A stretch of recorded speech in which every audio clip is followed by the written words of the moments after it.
Thank you. Sports Spotlight Series, panel number 2, the men. Guy Troop is our facilitator, our moderator tonight. He began his career as a substance abuse educator and counselor in DC's public schools and Associated Catholic Charities. That means a lot, his grounding. He transitioned into athletics as compliance services intern for the NCAA. He's worked as an NCAA enforcement rep. He's been at Oklahoma State University as a special advisor for student athlete development, an NFL alumni director of career transition, and a NFL vice president of player and employee development. He served as the chief architect for a number of important organizations in sports: the NFL NCAA Life Skills Speakers Bureau, the NFL Career Transition Program, the NFL High School Coaching Program, the NFL Diversity, Mentoring, and Internship Program, and the NFL Alumni Player of the Year Awards, now known as the NFL Honors.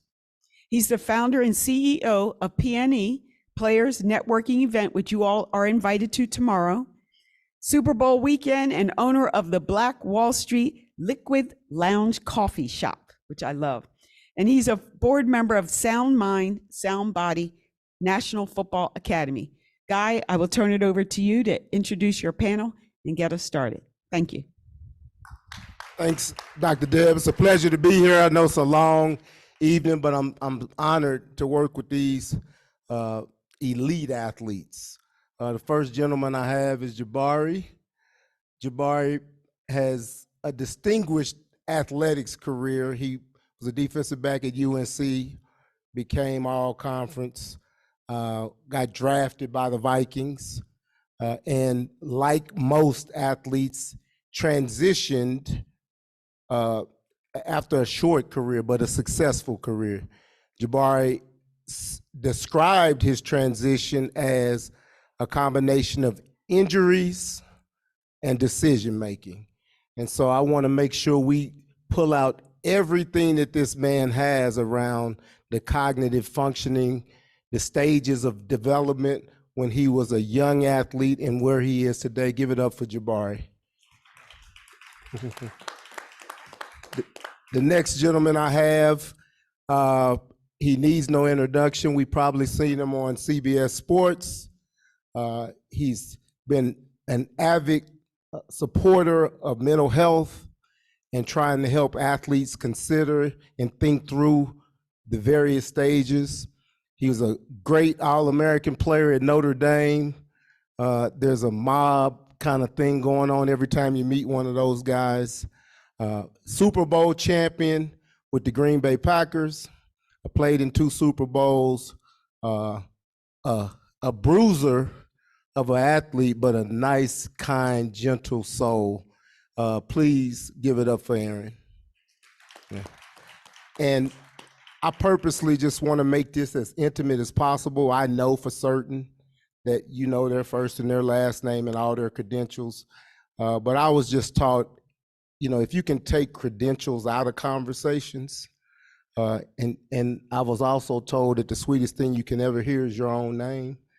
And so I want to call these men by their first names. I want us to connect with them. And so Jay is a phenomenal leader. He's the reason we're on UNLV's campus, and we need to give him one round of applause again for just all of the strings he's pulled. But he's a Golden Domer, he's a college football player, worked at Learfield Sports, worked in various capacities in sports, but what he's doing right now in this institution and the opportunity that is Las Vegas, the merging of entertainment, tech, and education. I mean, he's at the forefront of all of that. So give it up for Jay. All right. I'll just start out by, oftentimes bios, you can't get it all in there. So Jay, if we could come back this way and maybe you just tell the group something that we don't know or something that you'd like to share. Well, first, it's an honor to be here today and to be in front of this crowd and to be on the stage with such great athletes, but also just great men in general. And so to always have the opportunity to share a stage of that magnitude is a blessing. As a first-generation college grad, you never know what you wanted to do in life. You never know what's the next step, and you have no idea. I could tell you now, I picked my major from watching movies. And at the time, the movie that I picked from was Boomerang. Eddie Murphy was the marketing guy in Boomerang, and I thought that looked cool. He had the girls, he had money, he was good. A little silly, but he still was good. But that's what happens when you are a minority in your community and you don't have people that look like you in positions that can afford you the lifestyle that you see about. I don't want to be a rapper. I want to be an NFL player, but what else can I do? You know, can I be a doctor? Can I be a pharmacist? Can I do these different things? We don't see enough of those folks, and I didn't see it. But what I did have was great parents that said, regardless, you're going to college. And when you get there, we don't know what's next for you, but I think you can figure it out. So I was blessed to be recruited very highly, have the opportunity to go to Notre Dame and be people, the classmates that I met, the people that cared about me. So that led me to a career in the private sector. So I worked for 3 Fortune 500 institutions companies out of college, Gallo, Hershey, and Pfizer, respectively. But still yet not knowing how to go to other career choices. Like, how do you work in college athletics? How do you work in the NFL? How do you work in all these different places? How you get on TV? They don't teach you that. Or you don't know the right questions to ask. And so during that time period, I just did what everybody else was doing. They were getting jobs at these big places. So I said, well, how do you do that? So I worked in the Career Center. No, I took full advantage of my scholarship. There was no NIL, there was no cost of attendance, but they paid me 3 different ways, legally, just so we make sure we know how that worked out. So from that standpoint, but I made a point to make sure that I understood what it took to take advantage of that scholarship. So I worked in the Career Center and I held resume workshops for student athletes. That's how I got my first job. I held a resume workshop for student athletes at Notre Dame, had about 100 student athletes there. I walked off stage, it was Gallo Wines that said, that was awesome. How would you feel working in West Palm Beach, Florida? That'd be great. When's the interview? You just had it. You have to take advantage of your opportunities. And so that's something I've always tried to do regardless of the situation. And from there, again, it was Hershey and Pfizer, but I still didn't have passion for selling those type things.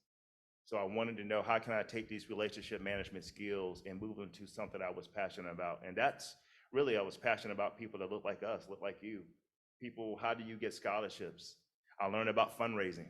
I learned about the revenue generation model for college athletics. And that's what I became to be a part of that.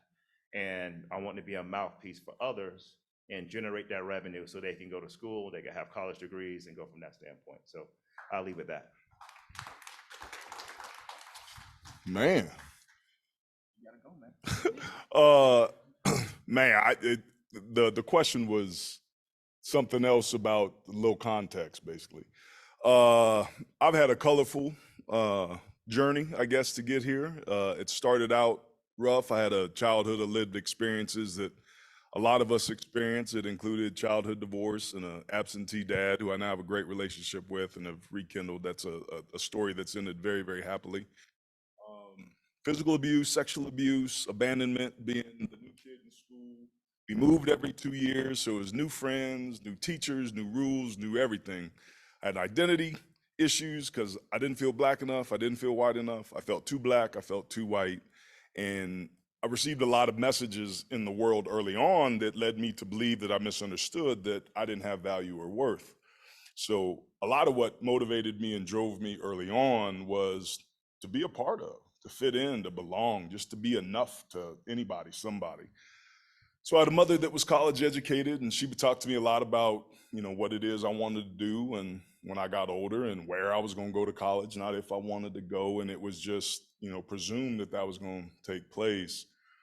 So when I was a DNF student, my freshman and sophomore years, smoking a lot of weed and drinking every day, that was not the fast track to success that I think she quite had in mind. And what's interesting is what took place between that and the man that sits up here. And I think the core to my story is the support that I had, the encouragement that I had, the Yodas that showed up at each stage in an important way, the right person at the right time in the right way to just nudge me a little bit further.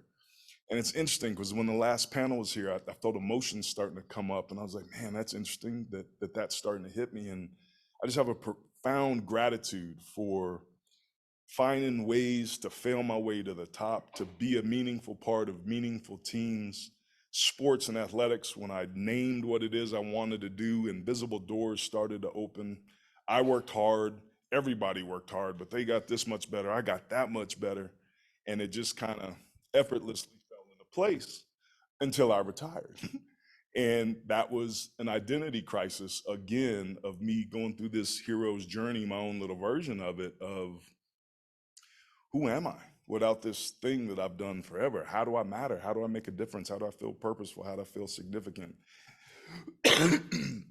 And I crashed and burned like a lot of us do. And I think it wasn't until I was able to redefine what my purpose was and to apply those same values that allowed me to be successful as an athlete to my second act, if you will, that I started to feel whole again. So what I'm committed to and what I've learned from my retirement from football in that first career was what I call the 5 pillars of fulfillment. And the first was income, how I receive value for the value I bring. When I retired, that disappeared. So did my identity, how I was known to the world, but what was underneath that, and this is where it gets juicy, is how I was known to myself. Those are the easy ones to see. But beyond that was my purpose. There was not a time when we're athletes we ever thought about, what do I need to do today? Like, you just went and did it. And nothing was ever further out than 6 months. That's when spring practice was, or training camp, or spring ball, or winter condition and summer condition. It was always right around the corner. So on top of that was significance, how I know I make a difference. How do I matter? I had to do my job at the elite level 95% of the time, or I wasn't going to be there. And I got all this validation day after day. Good job, good block, good recovery, good read, good boy. I was getting this adoration from these older adult men that I craved as a kid. So that's what really drove me. And then finally was that community piece, right? How I'm part of something bigger than myself. As professional athletes, people in the military and brothers and sisters, and there's certain sectors that are lucky enough to have those 5 pillars in one endeavor. And that's true for all of us. So when that one thing disappears, we lost. There's nothing to grab onto. We go through this identity crisis. And I think many of us make the mistake of losing one thing, not feeling very good, and trying to replace it with that new one thing. And we just don't appreciate or even understand, I think, how lucky we were to have all those things. So what I've been committed to is Frankensteining my fulfillment. So my income and identity, I get on TV being a college football analyst for CBS Sports. I get recognized in the airport. I make pretty good money where I can almost cover my nut during the football season. But the blessing in that is that for 8 months out of the year, I get to be purposeful, and I get to be significant, and I get to be part of a community where once again, I get to be a good teammate. But instead of my teammates on the field, I get to be a good teammate to humanity. And if I'm being real, it's also, I got a lot of making up to do for my 20s and 30s. So I'm trying to balance the ledger a little bit, but I derive a lot of joy, and I feel purposeful, and I know I'm significant. I never feel more alive and energized and resigned and fulfilled and purposeful than when I'm embodying the power of the shared experience. The power of the shared experience is transformational. When you have a conversation and you share people about your story, what it was like, what you did about it, what it's like now, they relate to it and they don't feel alone. So that brings togetherness. Then you talk about the things that you do, the actions that you took. It awakens them to the fact that, hey, there's things that we can do to feel better. And then you share what your life has become, where it was, and they see the whole journey play out and have some hope that if they do the same thing, if it happened for him, maybe it could happen for me too. What it was like, what we did about it, what it's like now, that is at the core as I round second base in my life that I'm committed to. I want people to understand that there are things that we can do on a daily basis that are free in as little as 5 minutes to change the way we feel. That how we think and how we feel often isn't our fault. It's just our default, but we can change that. We know that. And that's the information that we have to get out. That's the information we have to share. That's why we need research. That's why I'm here to learn, because I want to be a good teammate to my guys, because I've lost 13. And I'm sick and tired of losing dudes. So this is how I fight back. I want to be an act of rebellion against hopelessness. And I want people to understand that there's a way out of the darkness. And I'm happy to share my story and my testimony and what things worked for me, so that maybe they can begin or continue their own journey and figure out what works for them. That was awesome, awesome. Jabari? Thanks for having me. My upbringing wasn't like most coming out of Pompano Beach, Florida. You know, a lot of my friends, a lot of my families, or even my teammates, they like to harp on, you know, single family homes. Unlike most, I had a 2-parent household. My dad was always on my back, and I would be lying to say NFL was always in the plan for me. I didn't have my mind on the NFL till maybe, I want to say, my senior year in college. Before that, it was just a free-for-all.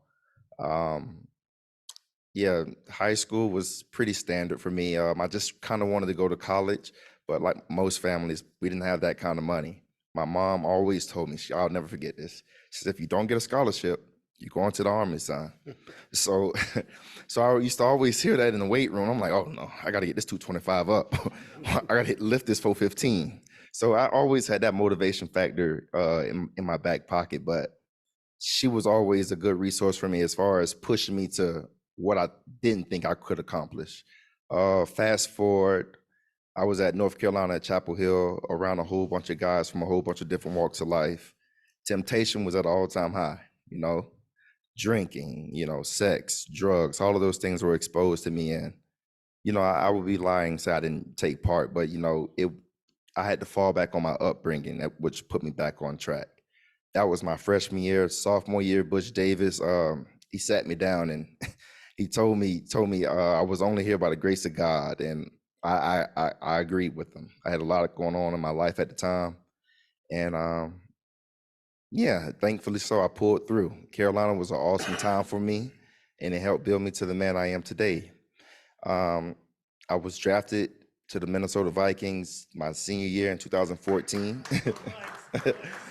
Vikes. I was drafted to the Minnesota Vikings my senior year in 2014.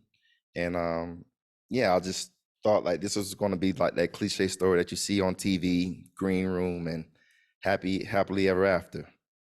I was wrong. Okay, that's where it started. Just being around obviously professional athletes. This guy's making this amount of money. I'm making this amount of money. I heard one of the young ladies say it earlier. Yes, I was one of those guys that was frustrated. I've been on the field my whole entire life.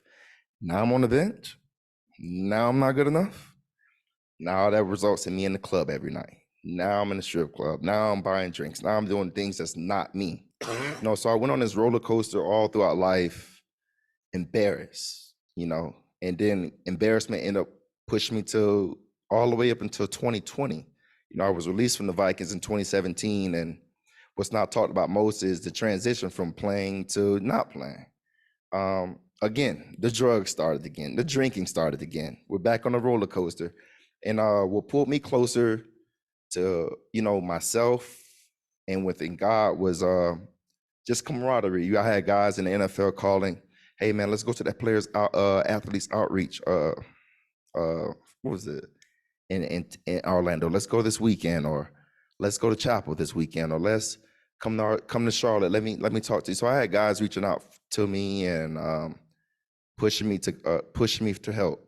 I didn't even know we get 8 sessions with Cigna until 2020 when I had a former teammate, Trey Boston, call me and push me that way. So these are all resources that we have now that I was unaware of. But before, as you said, Aaron, I was on the crash and burn route, crash and burn.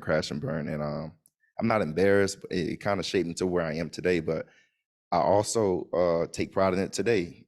I'm now calling athletes. Hey, do you know you got 8 sessions? Hey, do you know you got disability? Hey, do you know? So that's my job now, in addition to being a real estate agent. But I love it, and I'm not ashamed of it. So yes, that's right. That's my journey. Jabari Price. So this is the biggest weekend of football in America, and I would argue that football is America's sport. So take us back to your playing days, and let's think about the light stories, the fun, the camaraderie, the game. I mean, this thing was supposed to be entertainment and fun. So tell us something that was great about your playing career, a locker room story. We do have viewers online, and some children may be watching, so let's keep it PC. Anyone? Man, that's a tough one to keep it PG. It's hard to describe the satisfaction and the validation and the fun that you get to have, the consistency of the cauldron that you're gonna walk into every day, the repetitiveness, the certainty. It was all of us living our childhood dreams, and it certainly, was that way for me. The fun times were the times with my guys and the athletes. Football is a people game.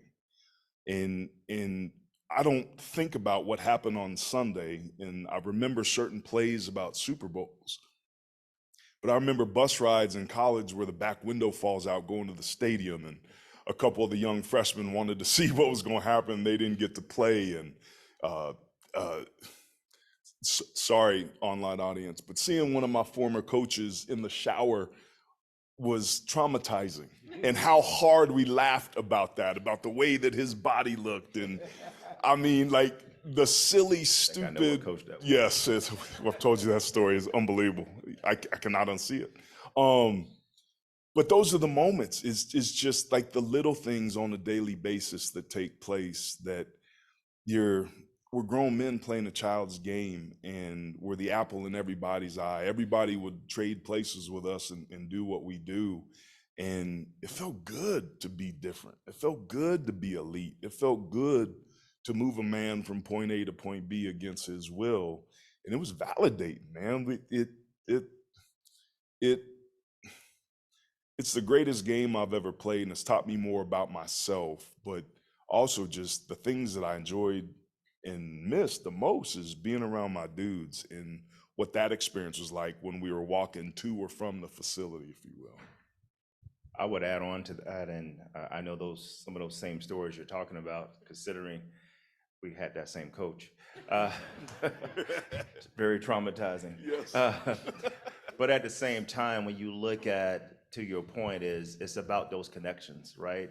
I love my teammates to this day. They're my best friends in life. We have plenty of stories to tell.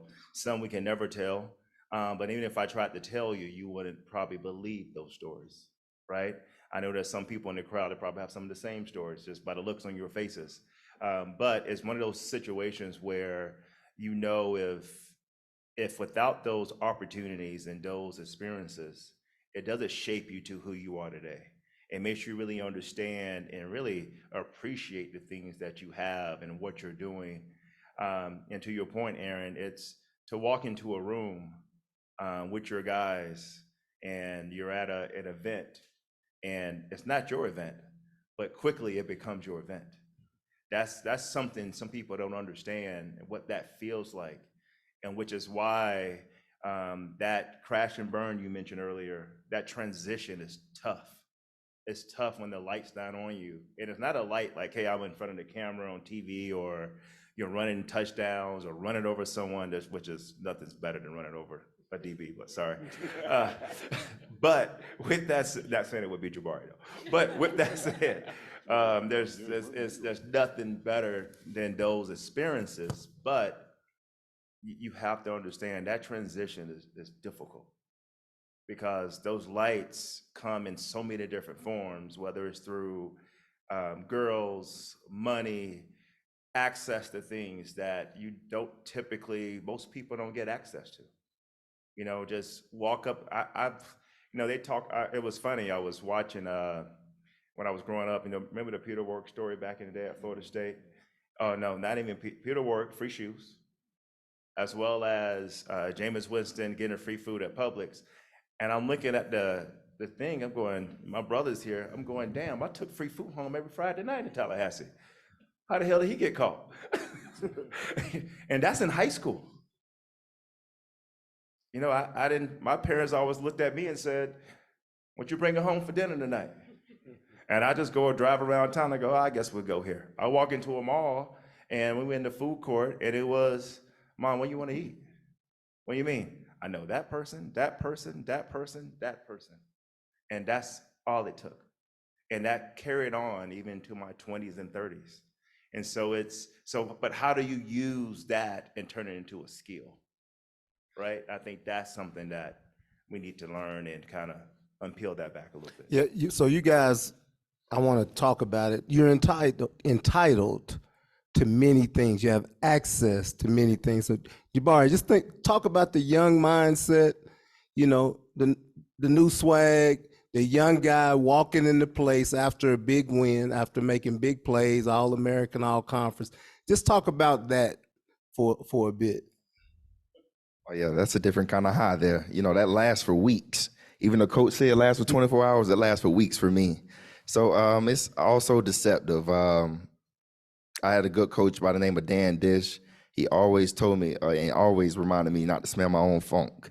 And the best part about college, as I heard you mention earlier, it was never the ACC championship. It was never beating NC State. It was never none of those things. It was kind of, you know, the time I spent with my brothers. And the best part, and I know these guys can relate, the best part about college, I laugh about it to this day, is the meeting rooms. You know you played bad. You know your buddy played bad. You know coach is gonna put that dot on them. Oh man, I used to live for that time, especially if I played good. So, and those same guys, we still communicate to this day. We're in a group chat. I can't tell you the name of it. It's a little bit inappropriate, but they just text me, knock them dead before I came up here. So that sense of accountability that traveled from my 20s to my 30s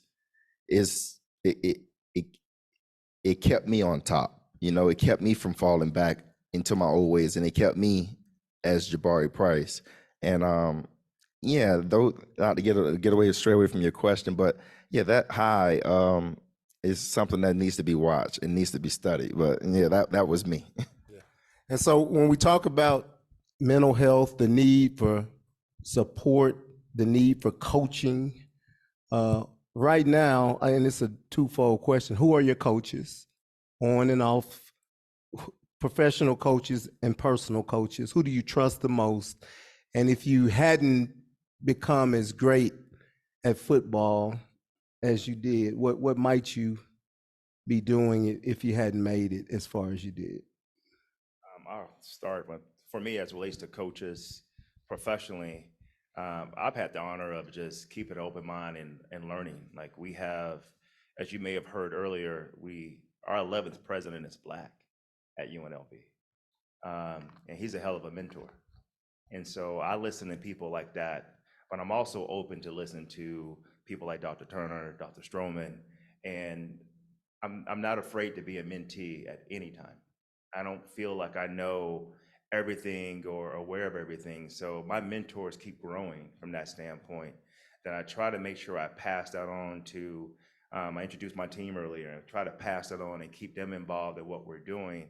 And that helps me even learn from them about what we have to do together.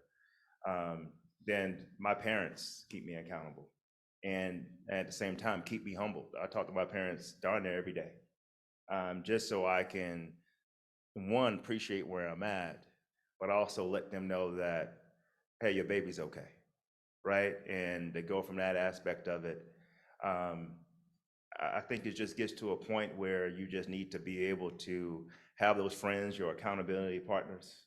Those are my teammates. We're in a group chat. You know, if you're doing something crazy, they're gonna tell you right away. You know, if you dressed up kind of and you think you look fly, you're not gonna look fly today. Or whatever the case may be, but that's you willing to put your emotions out there. That's you putting to do things there. You'll probably know in the group chat, you know, one of the things we always say is, and that's why I don't like sharing my life with y'all. So anyway, that's really what I do for me. And it keeps me motivated, keeps me humble, but it also keeps me hungry. So. Anybody else want to take that? What you, who your coaches are, who your mentors are, who you listen to? I think for me, it started with my mother, first and foremost. She was my first coach and mentor, and then it became my coaches. But there was a big gap in there where I didn't have a positive male role model.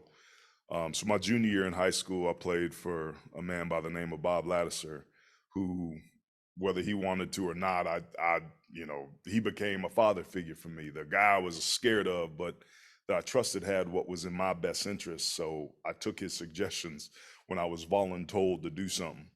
I went to Notre Dame. Coach Holtz, Lou Holtz, became a mentor. My position coach, Joe Moore, taught me that I always had more in me, that he believed in me. And then I started to believe in his belief, and he taught me to believe in myself. After that, it kind of went away. The professional sports for me was transactional. The crash and burn 2 years after retiring from the NFL, I walked into my first room of recovery. I come from a family of alcoholics on my father's side, and I got the gene, and I definitely had the bug.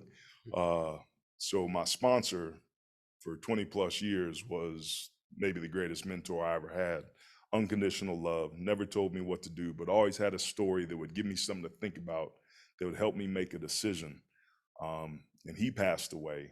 I had 3 or 4 years ago, I had a therapist that I saw for 20 plus years, that when I met my wife and knew that this was it and I didn't want to mess it up, I was like, here's all my luggage. There's this and insecurity, and I'm going to try to make it your fault, and fear of abandonment, and just worked through all of that stuff with her. And she recently passed. So it's interesting, Guy, that you asking this, because for the last 3 or 4 years, I haven't had that. And I've been drifting a little bit. Things are good, but just kind of slowly getting further away from that serenity and that well-being that I felt. And recently, I've got a new sponsor, and I'm working my steps, which brings me back closer to my God of my understanding. And lo and behold, things are getting better. I'm becoming a better father, a slightly better husband, and it's just the highway's getting broader again. So I think they evolve over time, but at the heart of that is like, find somebody who's got what you want and ask them how they did it. And if you're lucky, then they'll see in you what you see in them, and they'll share with you how you do it. And that works in the professional context, the interpersonal context, the organizational context, or the personal context. So it's evolved for me, but there's typically a confidant or a person that has experience that I learned from. And I want to acknowledge my wife. I learned a lot from her, and is the guy that's used to being in the arena and being the star and having the focus on me. It's been hard for me at times to allow for her success. I've been threatened by it, candidly. And I think that's an important piece of truth for me to own. But I learn a lot from her, and I learn a lot from you, baby, and what you do and how you show up, and the way you look at things. And from that standpoint, you're not a mentor to me, but I do learn a lot from you, and I admire you, and I appreciate it. And I want more of what you bring to our marriage and to our relationship. So, Hey, so Aaron got it out of head of all of us for Valentine's Day, right? I'm just, Yeah. and the fact that we're in Vegas without kids has nothing to do with what I just said. Yeah. I'm just saying. Yeah. Jabari, speak to sort of your perfect wellness cocktail. You talk about physical, intellectual, emotional, social, spiritual growth. Just what does wellness look like for you? And then maybe you guys pick up on it. Wellness for me is simple. I don't even know. It's peace of mind. Athletes, we deal with a lot of overthinking. Am I going to get cut? Is this the injury that's going to set me back? Am I going to lose my spot? All of these things were in the back of my mind as a 7th rounder pick 225. Went through my mind every single day. And a lot of times in the NFL, it's, as Aaron just put, it's all transactional. So I didn't have guidance for a very long time, from my first year to my second year, which led to a DWI and 100 people calling my phone. And then, we all know those fake checkups. You just calling me what you heard, or what you read. And wellness for me wasn't until that peace of mind came back. And that peace of mind came back after I started reaching out to different therapists. And oftentimes I wasn't really big on therapy, not until this was my first job. So I know therapy is obviously accompanied with a lot of you guys' job. This was my first job, and I didn't even know how to find a therapist. How does she look? What is her views? I know one therapist I let go because I, I think she was just an advocate for, yeah, I think you need to, she wanted me to marry my child's mom. And I was like, I ain't feeling her. So it was just like, it was just a lot of different things and finding my fit and trying to navigate. And once I found that right person, she still calls me to this day outside the 8 sessions. That's how I know she's the right one. Once I found it, I refuse to let go. You know, and there's no football involved. We don't talk no football at all family, all spiritual, all me. So it's just pretty simple. So let's get to the down and dirty of the danger, this game that is so dangerous. Men of color participate in it at a high rate. Elementary, middle, high, college, pro football is dominated by black men. We've heard some conversation that black men are stubborn in terms of seeking out resources. That doesn't feel like it's the sentiment here. But let's talk about how dangerous football is, how unprotected you might be when you put on a helmet, and what maybe what some of the solutions might be to make the game safer and better and more well for men of color. Yeah. Today well, the past 2 days, and I've learned, just been associated with Black Men's Brain Health and the expertise that I've learned that are out there has been eye-opening. And playing the game, we realize that as many times that you get injured or you hurt, right? You get up, you still keep fighting, you keep pushing. We've all had concussions in some form or fashion, and you don't know what it is. You just keep playing because you love the game, you love what it gives to you, you love the camaraderie, you love all those things, but the education was not there to how it could have an effect on you after the game. The way that I deal with it, for me personally, is I have to get up and do something. Like, I need to work out, I got to go for a run, I have to get whatever emotions I have out, I get out through beating up weights or working out or those type things. That way I can think, I'm clearer, I have a clearer mind. But also the other part of that is I'm trying to keep my armor up, if you understand what I mean. When I don't work out, my shoulder hurts. My knee hurts a little bit more. I feel that hit that happened before, and it's crazy because I haven't hit anyone or been hit in over 20 years. So I can still feel those pains. But if I keep my armor on, I feel like I can keep going. The day's better. I can wake up in the morning and I'm like, man, I just need to take 5 more steps because this hip ain't feeling good right now. Or that knee is feeling a little tight. And you know what? And you're embarrassed to say something. And that's the part that imposter syndrome, sneaks in, and you try to get that out of you. And so for me, that's what I have to do. And I know that the sport has been dangerous, especially when I sit here next to my brother and I know what you've lost. But I've also seen some of my teammates be in a situation where I'm like, I can't believe that's you. They don't look the same. And they're making decisions based on the fact that they have some sort of trauma. And I know it starts with their brain. So I need to have that camaraderie. We've all gone through our trials and tribulations. We do a guys trip every year. And just so we can feel just a little taste of what it felt like to be on that bus. A little taste of what it felt like to go to a bowl game and be in a Super Bowl environment, those type things. We need that. And without it, I couldn't tell you where I'd be right now. I really couldn't tell you. I want to be on the stage, I can tell you that. Because there were times where I felt, I don't know if I need to keep doing this. Maybe I need to do something else. And I don't know what that else was, but it wasn't going to be positive. And my friends flew out to see me and said, we're going to be out there with you. And we started that, and that was when I was in Arizona. And we haven't missed a year. And you know what felt good the most was I actually cried in front of my friends that night because I couldn't believe they got on the plane and came out and hung out with me. I thought that was over with in 2000 because that's when I graduated.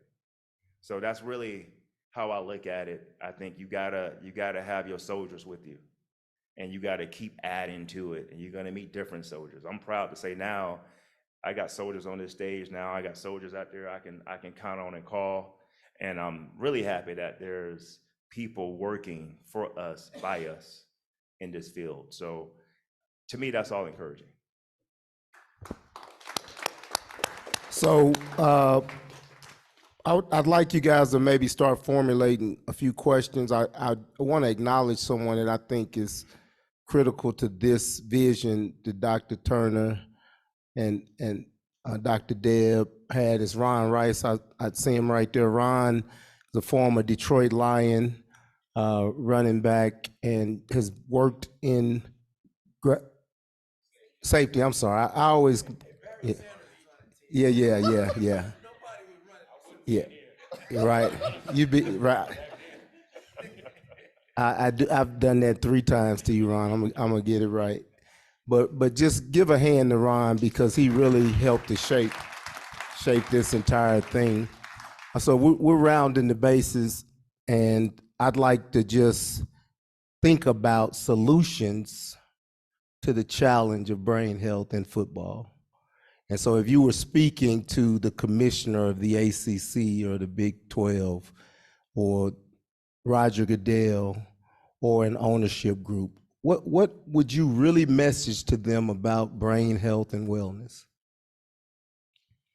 I think institutionally, it's important to understand what the consequences are, that football is a violent game. There's a 100% injury rate, and you can have traumatic brain injuries that we now know can lead to chronic traumatic encephalopathy, which is the way I describe to teammates or people who are high school athletes or people that are curious. It's like having too many windows open on your computer. You're trying to do too much, you're running too many programs. Everything works, it just works a little bit slow and it's clunky. And emotionally, when that happens, and I've had friends, I walked Junior Seau into a meeting of recovery. I heard the behind the scenes, know the things that he was going through, and they were significant things, but sometimes the little things feel like big things.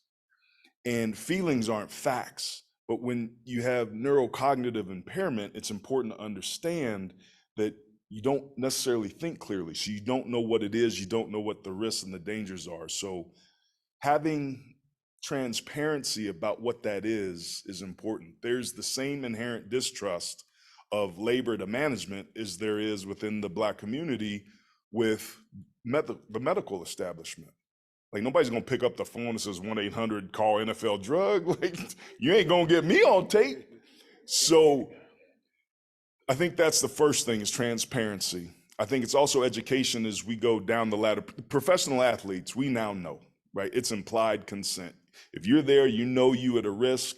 I think if we're all being honest, myself included, knowing how hard I struggle on a daily basis sometimes, I do it all over again. The cost benefit for me is still there to still be willing to go back and do everything I did exactly the same way. But as a parent, it would be irresponsible for me, my position, my viewpoint, to let my children play this game because of the dangers involved, which is why I don't let them smoke cigarettes. So that's a conflict internally that I think a lot of us have to deal with. But what we see on the collegiate side is the lack of education with the coaches and the pressure that they put on the players to play, the silent treatment they give the guys that got dinged up and is not gonna go. the inability to recognize the signs of what's taking place and to save space for what they're doing. There was this O-line coach, Howard Mudd, and I was doing some research, and he died a couple years ago. He coached the offensive line. And I was reading this article, and he was talking about that his offensive linemen in his room had to have two things. So they had to be tough. And toughness was about how much pain and punishment you could dish out. But he said, my guys in my room, there's a flip side to that toughness coin, and it's resilience. So resilience is how much pain and punishment you can endure. He said, my job as a coach is to raise that level of resilience till my men have no breaking point. And that was such a thoughtful, nuanced viewpoint of something that we just throw around the word tough, that there's this flip side of it. That's resilience, our ability to bounce back from negative outcomes quickly and efficiently to get ourselves back on track.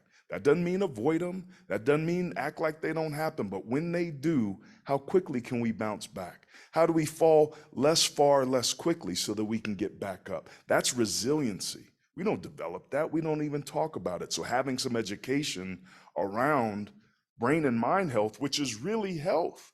I know what the hell a navicular is in my wrist. I don't know where it is, but I heard that word in the training room. So I got, my PhD from Holiday Inn sitting next to guys and learning about their different body parts.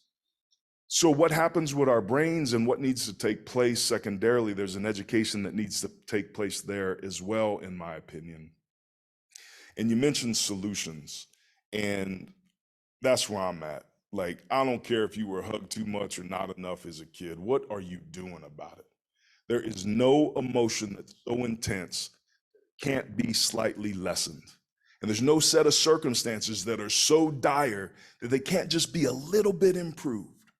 So yeah, our brains may be jacked up, but how's your meditation practice? How's your yoga practice?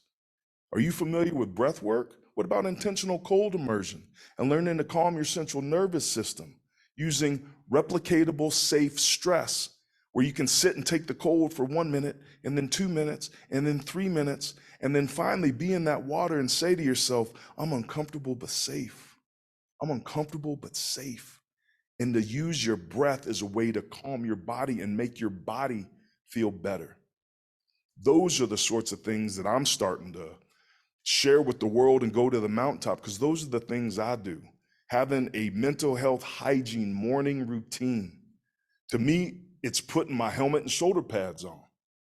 I might still go out in the game of life and get ear-holed because you got a couple knucklehead safety DBs that are trying to get on the game tape. But if I'm wearing my spiritual armor, and if I'm wearing my spiritual helmet, I'm gonna navigate and absorb those blows and survive those moments a hell of a lot better than I don't.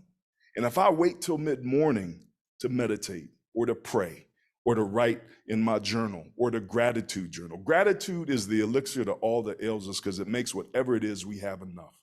So shifting our focus away from what we are scared we're gonna lose or not get what we want, to what it is we have, to what it is we're surrounded by, what it is we get to do. We move from have to choose to get to, we have breakthroughs. So shifting our focus to what it is we do have is a great way to elevate low mood. So those are the basic things that I wished I didn't have to do, but I do. I've lost the luxury of drinking like a gentleman. I've lost the luxury of blowing off steam. So I got to do what I got to do to keep my head above water, and it's about solution. Because how we think and how we feel isn't our fault. It's often just our default, and we can change that. And our life experience is something that we can control. And how we experience life 5 years, 5 months, 5 minutes from right now is something that we can largely choose. But in order to do that, we have to start changing the way that we think. We have to have a basic understanding of the way that our brains work. And this squirrely dude up here, he's just trying to keep us safe. So we get scared. And when it looks like it might have looked a time when I went through some trauma, whoom, there goes the Gatorade bucket of adrenaline and cortisol and all the other fight or flights. And now I'm activated. And some of us, it takes a while to come back down.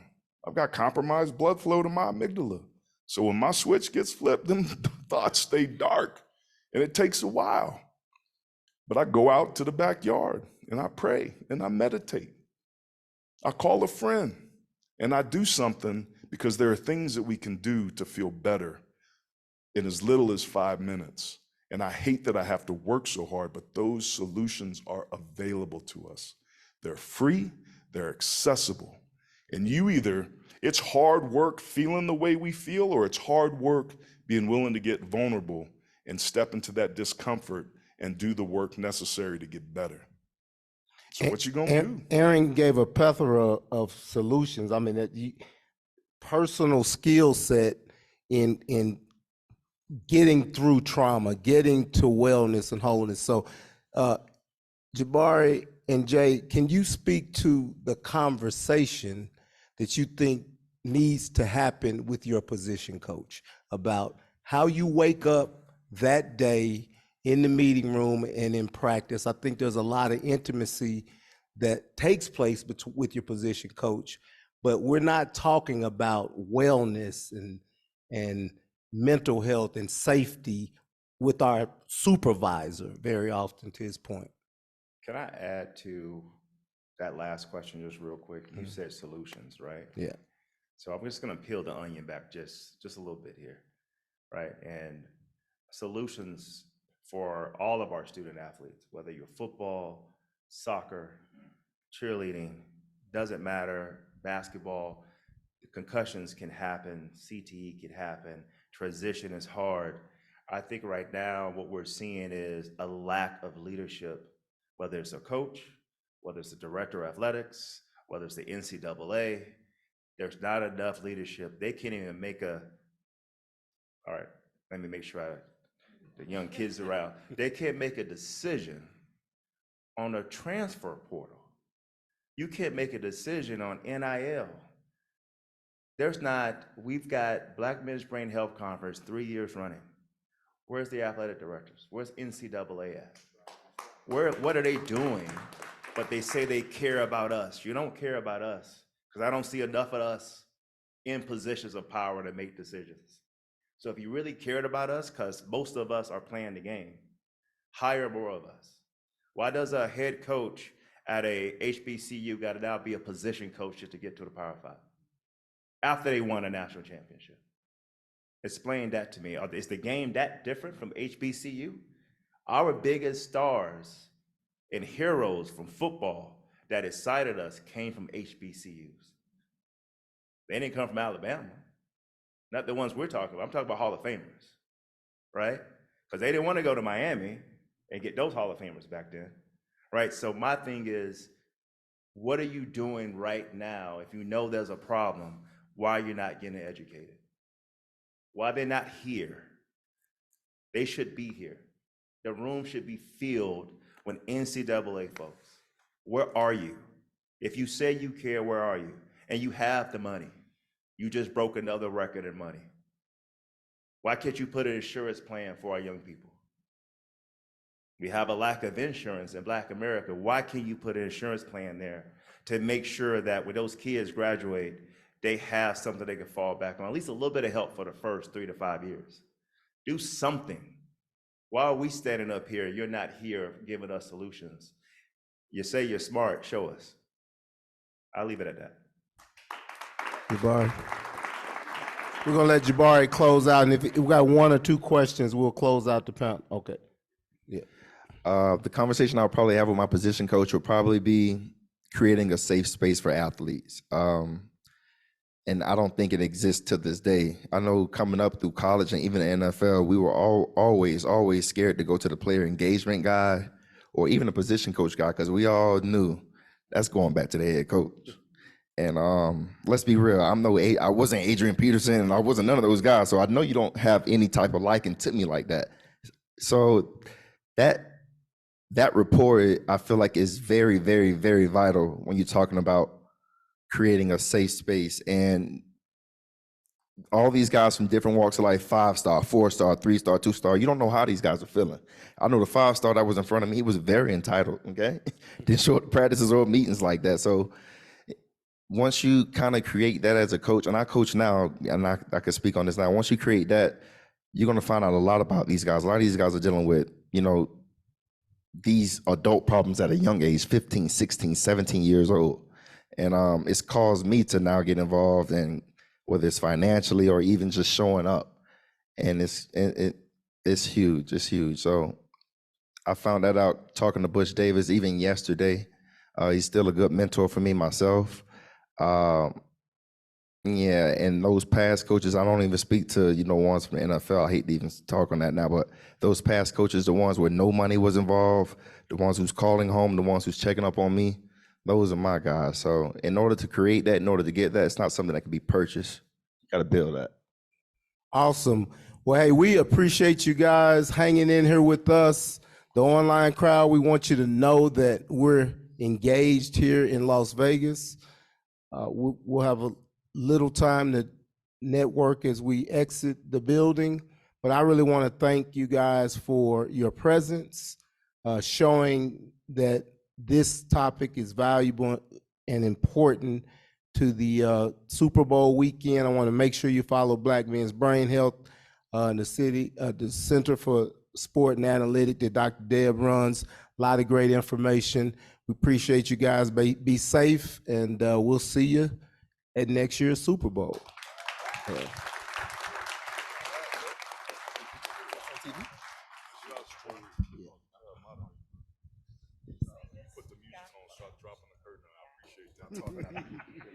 Thank you, thank you, thank you again. I want to make sure I was going to acknowledge Ron Rice as well.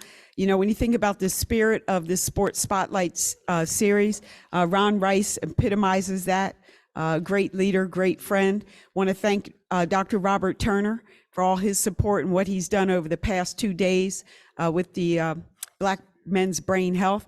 I want to have a picture taken, so just a moment, then they're going to come down on the floor and have a chat with you, okay? Thank you.